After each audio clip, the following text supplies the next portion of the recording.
sync error detected. Anyway, welcome everyone to another CoH2 replay cast. This time it's gonna be annoying because there's a sync error detected because Relic released the hotfix before I could cast the game, so I'm sorry. It was sent in by El Tirador over here, and his allies are gonna. He's playing as Wehrmacht, of course, as you can see. His allies are gonna be fake you hard. I'm pretty sure he wanted to say fuck you hard, but he said fake you hard. Oitani fufu woo woo woo woo. So we have Japanese person number 1, and gnome in all caps. So it's gnome, and the enemy team is gonna be okay. So obviously OKW, OKW, OKW. So 3 OKWs and 1 Wehrmacht. And the enemy team is gonna be British, OKH, El Capitano, Baron playing as British, Shepherd as Soviets, and El Diablo Kuffar as Americans. So we have all the allies and all the Axis. This is going to be interesting. We do already have a big British push for the left side fuel. Map is of course Essen Steelworks, as you can see. Essen Steelworks, lots of very important buildings on this map. There's this big ass factory thing, this little mill, which is already the site of a nice little engagement. Gnomes, Volksreindeers are going to be forced away by the rimfisher sections in the house.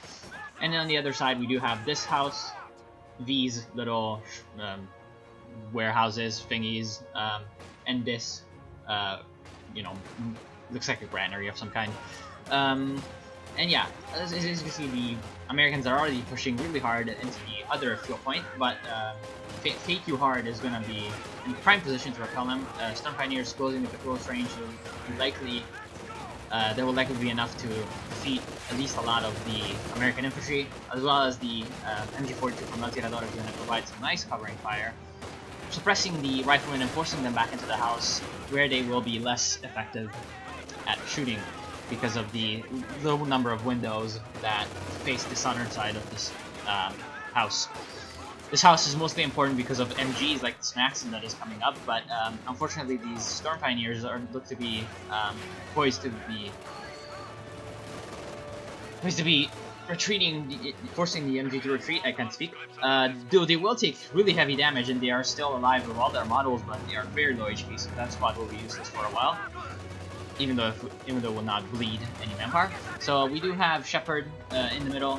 He's going to occupy the watchtower and force back this Kubu wagon from Oitani, and pretty much be repelled only thanks to El Tirador's Pioneers, which will save the Kubu wagon. So the Kubu wagon should just retreat right now because the Pioneers are dying for it. On the left side, it looks like we have a Brancaire from El Capitano, and we have an MG, Vickers MG, in the warehouse factory building thing.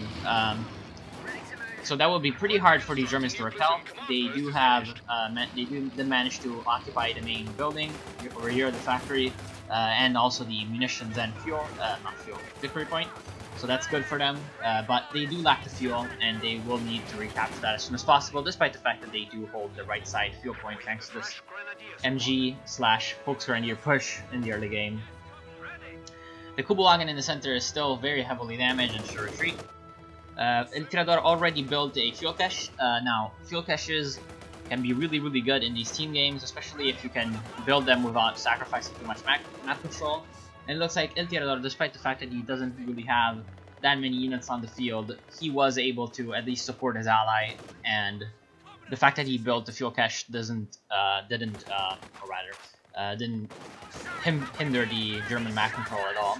So we do have the Brancaire pushing up against this garrison of Volksreindeers, 3 of them, 1 of them fairly heavily damaged but in the house, so they will be quite hard to root out.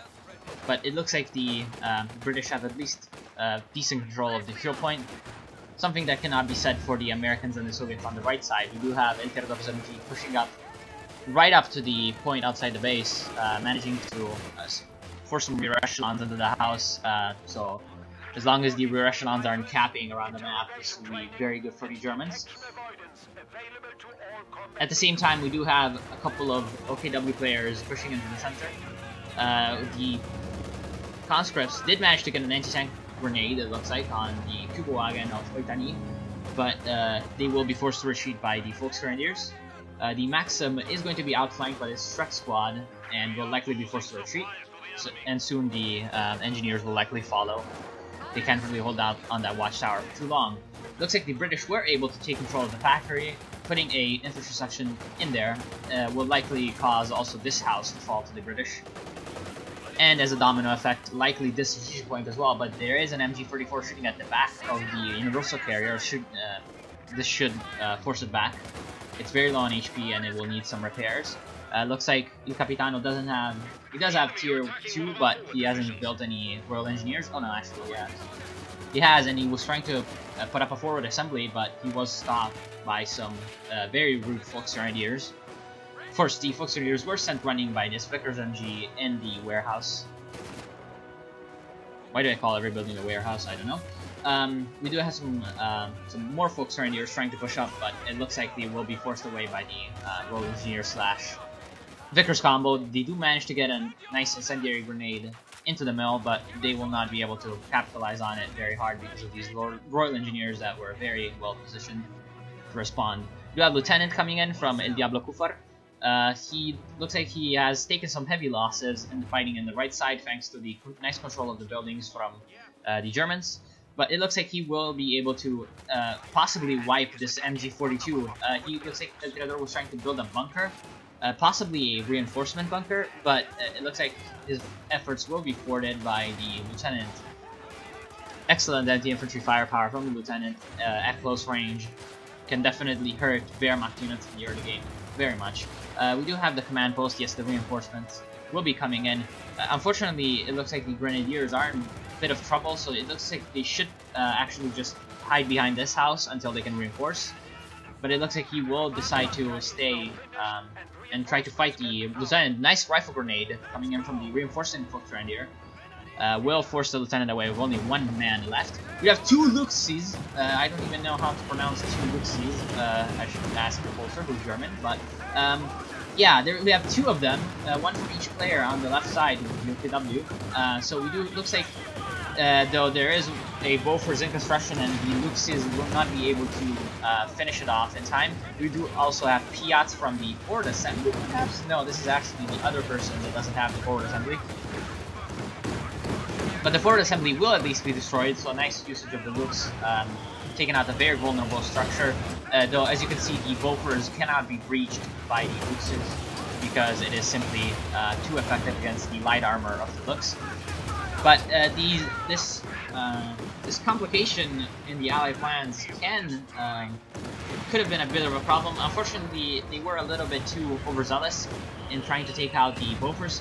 What they should have done is they should have tried to take out the Royal Engineers from Il Capitano that were trying to build the Bofors, because of course when they're building they do take extra damage, especially from a very powerful anti-infantry unit like Lux. So the center is firmly in the control of Shepard, who did go mechanized support tactics, so we will see an ISU-152 and Guard Rifle Infantry. So this will be quite problematic for any kind of German vehicles, German light vehicles early on. Looks like Il Tirador was able to steal a Maxim machine gun. Along with his own MG-42, he is able to hold the right side from the American blob, who lost a gun crew. I'm guessing it was an MG in here. Though it looks like he will be able to use a smoke grenade very nicely to approach undetected from the fire of the MG, and it looks like he will be able to take control of the house, but there are two G43 Volksgrenadiers ready to intercept, as well as another MG covering the left flank in case any kind of American flanking maneuver comes in, so that's definitely good defense, anticipating moves of the opponent, though it looks like the Americans will attempt to take out the Storm Pioneers as we're capping the strategic point. They will manage to do so and probably push on at least to the center, but it looks like there is a Schwerpanzer headquarters already on the field from Take You Hard in a very critical location at the fuel point, so that's good. On the left side, the British were able to take control of lots of territory in the meantime, but it looks like the munitions point is still in the control of the Germans, so that's definitely good. We'll help them out in getting some more weapon upgrades for the infantry. Their infantry looks well upgraded, but also the Allies aren't shy from upgrading their own infantry, especially the British, who have tons of Piats, and looks like special weapons was chosen from Baron. He will have the Boys anti-tank rifles on his infantry sections. you should consider, considering the amount of infantry section he has, you should really consider, as we have a Stuka on the field, really consider upgrading bolster infantry squads for more men. Looks like the Stuka will slightly miss. It almost hit the blob of Royal Engineers from Capitano. That would have been really devastating, but it only hits the braced Bofors, so that will not be very threatening for the British. On the right side, we do have constant fighting. An AT gun from the Americans will be decrewed by the G43 Grenadiers. Another G43 Grenadier squad managed to take control of the strategic point, denying some nice resources from the Allies. So that's definitely good. We do have the captain nicely using the captain. We do have a infantry squad dying from the Germans. I missed that one. But it looks like El Tirador did pop relief infantry. And he's also building another bunker.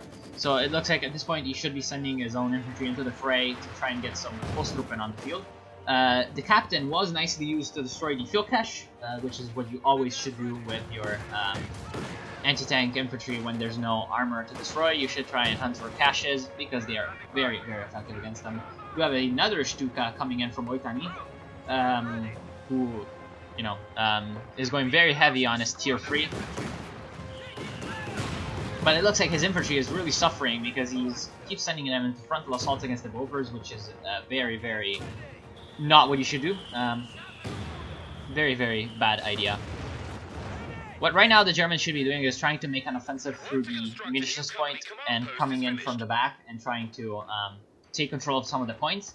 Because while the Allies do have a nice defense of the fuel point, they don't really have the best defense at the cutoffs. So the Germans should do what the Allies don't expect, which is to go from the very extreme left and try to capture some of these cutoff points. If they can capture this point and then this point as well, which should be nicely, easily accomplished with a nice flanking maneuver through here, then they can at least stemmy the fuel flow for a little bit for the Allies. We do have an Osttruppen squad on the field. Looks like one of the Grenadier squads was eliminated, which is probably what got him. The Osttruppen, the relief infantry gives you a new Osttruppen squad every 4 guys that you lose. Nicely salvaging from Fake You Hard, nicely salvaging the AT gun, denying it to the enemy and getting some nice resources. Because he is a little bit too far away with his infantry. Actually, he isn't. He could have just taken it, but he will elect to salvage it. We do have 3 support guns coming on the field, which might actually bug the game because I believe the patch was about the support guns fixing a nice little bug that made them move very, very quickly. If you have seen the race car support gun, you know what I'm talking about. And it looks like the pack howitzer from the Americans will be taken out. That's 440 manpower? 440, I believe. I don't really use that unit very much. 380. Okay. Okay. They must have changed that. It used to be 440. Anyway, that's 380 manpower down the drain for the Americans. So that's definitely a really, really nice pickup. Plus 5. So he's also scavenge doctrine, so this is actually why he's salvaging. He is going to get some extra munitions from scavenging, from his per salvage. So that's definitely good. El Tirador is able to hold the Americans at the at this junction in the railroad, so this is good. The Americans are denied lots of resources this way, and it looks like on the left side we have a Oitani's Lux trying to push up against this Vickers machine gun, but it looks like the Vickers machine gun will be able to at least hold out long enough for this Cromwell that is on the field from there, and 13-minute Cromwell, decently quick on the field. It will at least allow him to come in and at least force back the Lux. There is a Shrek squad, but it is being squished by the Cromwell, and the Lux looks like it won't be able to retreat in time. Roughly at equal speed between these two very fast tanks, and the Cromwell will be able to chase down the Lux right into our Rakettenwerfer, but it looks like it's only one Rakettenwerfer and there's no mines or snares for this Cromwell, so it will be able to run away. We have nicely from Fake You Hard a Panther already on the field as a mine explodes. The combat engineers were trying to plant a mine, but it looks like the Shrek'd up foot engineers did find them, and once the mine was completed, they blew it up along with the entire squad, which was finished off by the Panther. The Guards Rifle Infantry will be forced away by the very heavy anti-infantry firepower of the defense from El Tirador, who did go Lightning War, which is the reason why he has relief infantry. We also have Führersturm from Oitani, who is the Lux guy, just in case you have forgotten. Lux and Stukas. Looks like he hasn't been using his Stukas very effectively though. Only 1 kill between the two, and they've been on the field for about 5 minutes, so that's definitely really bad for such a heavy fuel investment to not really pay off. The Panther will be forced away by the anti-tank gun from the British. He's lucky that the infantry squad that he was facing there is the only one of the 3 which isn't the tank hunter squad, which could have thrown an anti-tank grenade at the Panther and caused it some very major headaches. On the left side, it looks like an incendiary grenade forced back some British infantry, which did retreat to the forward assembly of Il Capitano. But it looks like the Cromwell from Il Capitano was able to force away the Fallschirmjägers. So we do have Fallschirmjägers from Gnome, who also went tier 4. So we might see a Panther on the field soon from him. He's only lacking the manpower. He's only 10 fuel away and he lacks some 300 manpower for a Panther. So it looks like that is what he will be going for. And that is what I would go for as well. A Panther 4 could also help, but when you have that much fuel, there's really no point in not doing it. You have 3 support guns from Fleet U Hard. Looks like a Kugelwagen was taken out by the Cromwell, but it will be for naught because the Panther is able to chase it down and destroy it. Of course, the Kugelwagen for Cromwell trade isn't a very good one, unfortunately for the Cromwell. We do have the brace structure running out from the mortar pit, which is being shot at by the 3 support guns, all on barrage mode. I found that when the British use lots of defensive emplacements, that just getting 3 support guns as OKW is just the best way to take them out, especially if they are the SimCity Doctrine, the advanced emplacements. Il Capitano's Cromwell was able to force back the Panther somehow, but the Panther will only be under repair for a while. Looks like some nice Guards riflemen with 19 kills were able to take out one of the support guns and all the vet with it, with a nice grenade, but it looks like the German infantry, which will be reinforcing, will be able to force back the Soviet infantry, also thanks to the supporting fire of the Fair Panzer headquarters, which will pin lots of squads, along with, it looks like an MG-34 was able to suppress the Guards riflemen. We have 2 Vickers machine guns coming into support, but it is too late as the Soviet infantry is already well in flight. Looks like 1 conscript squad will go down from the stolen Maxim, so very ironical. Killed by their own MG. Looks like the left side will not hold for very long. The support guns are still alive. There's still 2 of them alive, and the 3rd one was stolen by Gnome, so they're all 3 still alive. Looks like the MG from El Tirador is already vet free with 19 kills. The Maxim is already vet 2 with also 19 kills, so that's definitely some really nice MGs. We have 6 Osttruppen. Yeah, 6 Osttruppen, so it looks like he has been making some very nice usage of relief infantry to keep up his front line of Osttruppen for his MGs and PaK to deal most of the damage to the enemy units. And the Allies haven't been able to break this nice defensive position with the office building that he has, so that's definitely been a very nice defensive position. But what the Allies should have done is they should have tried to focus more on the center and ignore the right side, because if they would have been able to take out the Schwer Panzer headquarters as well as taking the center, then they would have been able to outflank El Tirador's defensive position over here. Though it looks like we do have the counter on the field. The Katyusha is on the field along with the Jackson. The Jackson should be sent to the left side with this Panther. It looks like the Panther is taking heavy damage from the Fiats along with the flanking Cromwell, but it looks like it would be a terrible idea for this Cromwell to push through because of the supporting German infantry units that are coming in with, along with the Raketenwerfer. They would definitely take out the Cromwell, and the Cromwell isn't guaranteed to take out the Panther. We do have a nice lag coming in from, looks like, a Panzerwerfer shot. The Stukas are still alive and they still don't have any real kills. But that definitely looked like a Panzerwerfer shot, though El Tirador I don't think has tier 4. Yeah, no, he doesn't. He doesn't even have the phase 3. He does have phase 2, but he hasn't built the building, which might be a mistake. He does have 500 fuel, which is definitely a mistake. He's probably been spending a lot of manpower on reinforcing, which is probably not too great of an idea. And also the fact that he does have all these units is hindering his manpower income.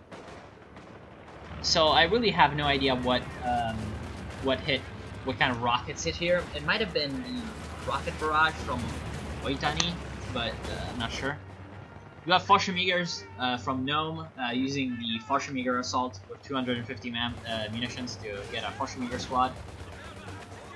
He will only use it to decap the left side, but you could have used it on the VP, honestly. We do have a nice Vickers MG. It's going to thwart the attempt of these Oitani Volksgrenadiers of taking the left side. It looks like they will be able to... no, actually, it looks like an incendiary grenade will go down, and Il Capitano isn't paying attention. Actually, he is paying attention, and he will be able to run away to his forward assembly, which is dead, so no forward assembly. He will be able to run away to the base.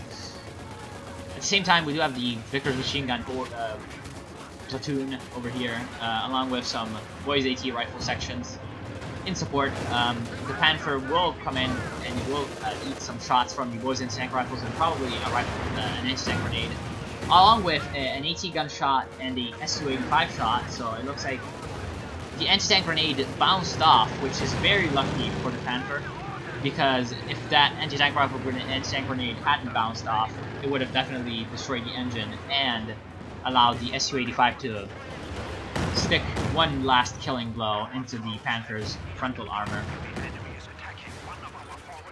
We do have a nice push from the Soviets with some Guards riflemen along with a flamethrower, but it looks like the MG42 will be enough to repel them thanks to its nice suppressing fire. This one Guards rifleman squad does have 28 kills and veg free, so it's going to be very useful supporting the Su-85, but right now the BP situation is in very, very dire straits for the Allies, as the Axis were able to completely break through the British infantry lines in the left side and also the emplacements.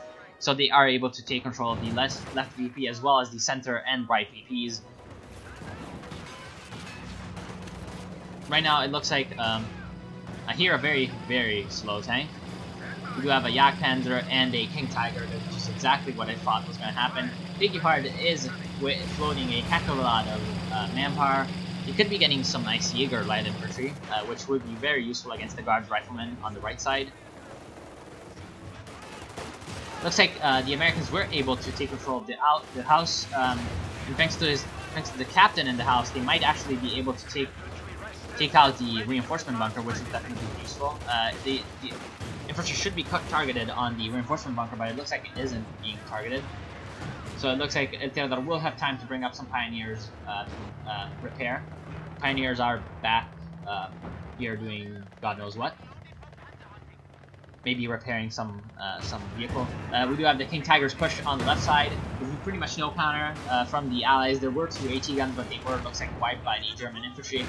Looks like the British only had some Tommies here to protect them, and they were brushed aside by the King Tiger's 88mm. Of course, we do have the Katyusha, which has only gotten 11 kills on the massed defenses of El Tirador. It almost took out the bunker. There really needs to be a Pioneer unit by the bunker at all times to repair it when it takes damage. It looks like El Tirador does have the command points at this point for a Tiger, but his manpower situation is pretty bad. He has been just completely using relief infantry to get loads and loads of Osttruppen. Looks like a Panzerfaust will actually take out the house, which is hilarious. Yeah, I saw that coming when the guys were, you know, unsheathing their Panzerfausts, which, yeah, that's a pretty humiliating way to go for a squad. Going into a house with no HP and getting Panzerfausted. So we do have the King Tiger on the left side. It looks like the Allies really have nothing left at this point, and they will be taken out. So what could they have done? What could they have done differently? Well, definitely for one, the British did play well on the left side, but they were a bit too defensive, and they let the Germans out-artillery them with the Stukas. Even though the Stukas didn't really do much, they were still a bit too clumped up, and they could have been damaged way more by the Stukas if the player controlling them had been a little bit better with them. Oitani did play decently, except for the Stukas. The Luxes were a good idea from the Germans, but again, they should have focused on taking out the building, the infantry that was building the Wolfers, and not shooting at the Bofors itself. And then when they saw the Bofors, they should have simply ran away. And again, the British should have they should have delegated some more help to the allies, to their allies in the center and right. We do have another King Tiger completely hard, by the way, which I wasn't able to talk about it, but it was the reason he was floating so much, because he was waiting for the King Tiger's fuel cost. Looks like the King Tiger on the right side was repelled by the Su-85. So Shepard did play decently. Unfortunately for him, he did lack some pushing power throughout the entire game. Mostly because of the fact that he should have actually gotten a couple of mortars. With a couple of mortars, he would have been able to deal heavy damage to the defenses on the right and the center, instead of some of the MGs and perhaps one of the guard squad. He should have gotten 2 mortars, and that would have definitely helped him out very greatly in his endeavors, as well as probably a T-70 would have also helped him out. Whereas El Diablo Kufar, he really should have made more use of the smoke. Using the smoke over here to slip past the machine gun and coming onto the right side. You should have planted 1 smoke grenade over here and 1 smoke grenade over here, totally bypassing the building and gone over into the points on the right side that the MG was actually protecting, possibly taking also this building. And he should have focused more effort in trying to take out the bunker with his captain, because his captain could have taken out the bunker pretty easily, which would have helped him out greatly, because that is the reason why El Tirador was able to hold the right side. From El Tirador, well, of course, we have Trillion Osttruppen. If the game would have been a little bit closer, I would have advised to stop with that and get out some armor with his 800 fuel, but it wasn't needed. Looks like the British were about to call in the Crocodile from Il Capitano, but alas, they weren't able to, and the game is over. So I hope you enjoyed this, I hope you learned something, and I hope you will see me again soon.